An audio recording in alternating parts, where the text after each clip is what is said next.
At this stage we have a 31-year-old male who is held up in a house, and we're attempting to negotiate with him to ensure a peaceful resolution of the incident. Is he alone inside the house? He is. Is he making threats? Can you tell us anything about that? I can't go into detail with what is actually happening at the moment. All I can say is it is ongoing, and we're working our hardest to ensure that peaceful resolution and that he gets out safely. We have been in direct contact with him, like I said, and we are, like I say, attempting to negotiate with him as best we can. How did this... We do know of the gentleman, but at this stage that isn't having any influence on the situation at all. Can you tell us how this started last night with the call? I can't go into specific details. All I can say is that it's a personal issue for him, and we are working our hardest to resolve it.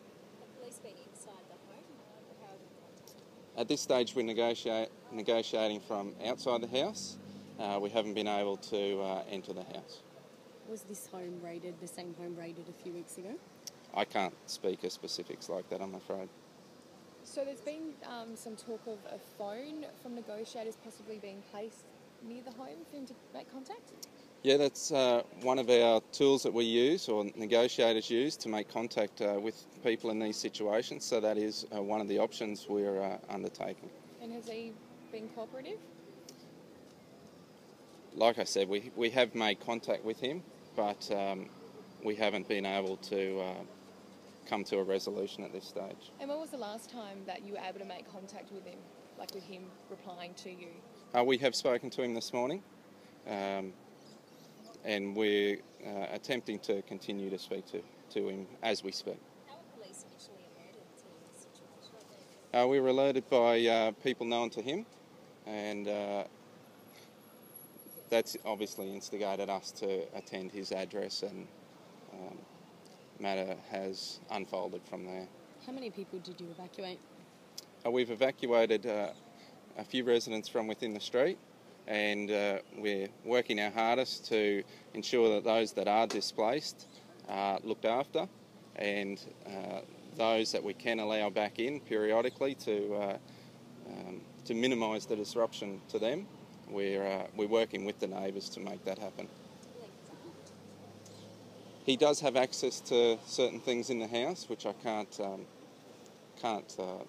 tell you right now, but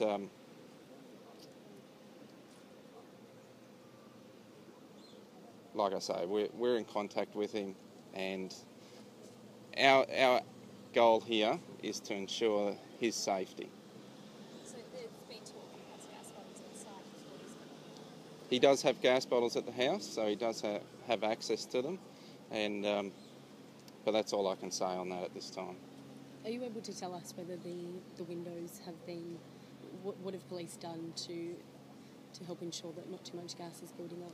Well, one of the options to police in these situations where we have gas bottles involved is to ventilate the house, which sometimes involves opening windows or allowing airflow through the house. Have you done that?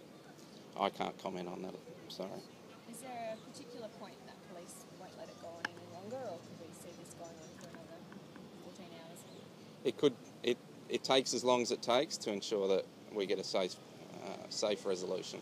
And is it safe? Stay evacuated in that time?